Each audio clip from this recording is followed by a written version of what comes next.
We are tracking developing news in Sacramento County tonight. Deputies say they are looking for the person who did this. That Range Rover has at least 20 bullet holes after someone opened fire on Hood Franklin Road just south of Elk Grove on Friday night. The victim told deputies he was driving when another car pulled up next to him, forced him to pull over, and then started shooting.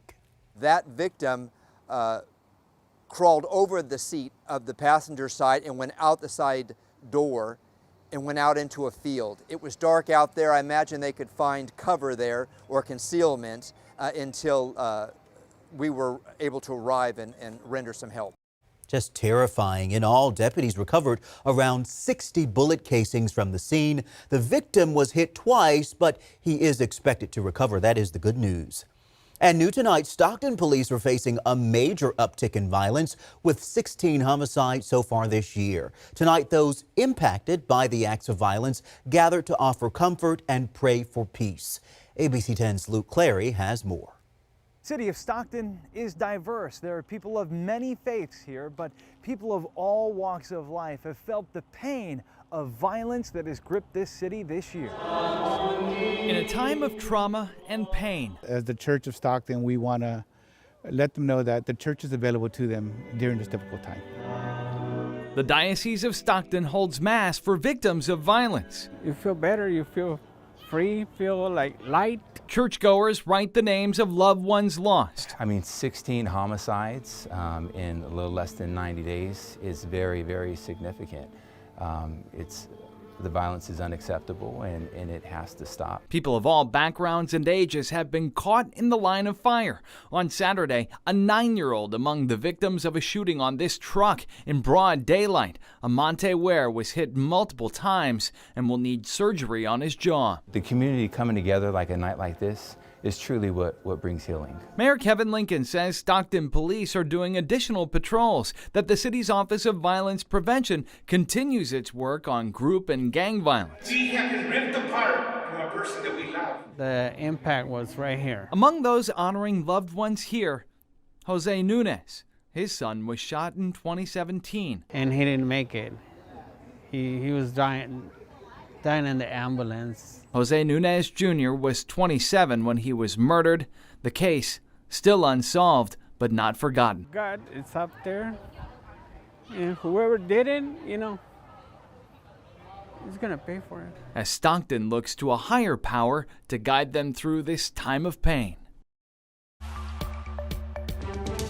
Now to the latest on the teacher strike in Sacramento. Things are heating up tonight, with some teachers announcing they plan to stay inside district headquarters until a deal is reached. Even as just hours ago, teachers say the district released a proposal that they feel is going backwards. We had hoped to have school tomorrow, and we're very disappointed that they are just shutting that door right now. With negotiations happening over Zoom, teachers and staff were hoping showing up here in person at the Cerna Center would increase the pressure to get a deal done. Late tonight, still no deal. It says to me that the people making decisions have plenty of money and aren't worried about the kids that are out of school or the workers that are barely making above poverty. The bottom line is this. Our yearly expenses are more than the amount of money we get from the state to serve our students. School Superintendent Jorge Aguilar releasing this video statement on YouTube, highlighting his proposal for moving forward. We've proposed using one-time funds to honor our employees and provide a soft landing to address our unsustainable health benefit costs. We've also offered an ongoing salary increase that balances, again, our long-term fiscal responsibility. I'm very disappointed. I think that at this point we're just dealing with somebody's ego instead of trying to seek resolution. And so the negotiations continue, with teachers saying they plan to stay at the district headquarters overnight. We're going to stay, but I want to be clear, it's not a sit-in, it's not an occupation of the Cerna Center. It's here to get business done, real business done. And we hope the district also doesn't want to leave until we get something done. Now, among the 43,000 students waiting for this strike to end are members of the McClatchy High School baseball team. They are undefeated and one of the best teams in the area, but they cannot practice with coaches. ABC 10's Kevin John caught up with them this week, and we'll hear from them later in the show. But for now, let's get you over to Chief Meteorologist Monica Woods tracking that Thursday forecast. Oh, all the sports teams and the AP tests are going on right now. Chris, it's just a pile on, it feels like. All right, here's a look at the satellite image right now. As we head throughout tonight, we are going to continue to see a bit of that cloud cover, keeping our temperatures in the 50s. That cloud cover actually acts like a blanket, keeping that warmer air to the surface. Temperatures at this hour in the 40s for the foothills and 30s up top for this year.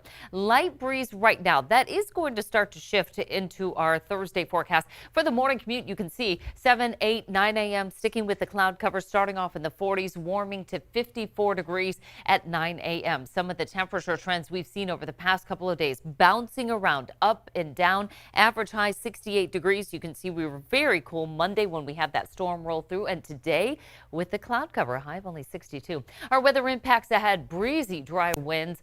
Warming trend begins. I am going to be talking about when we're getting awfully close to that 90-degree mark.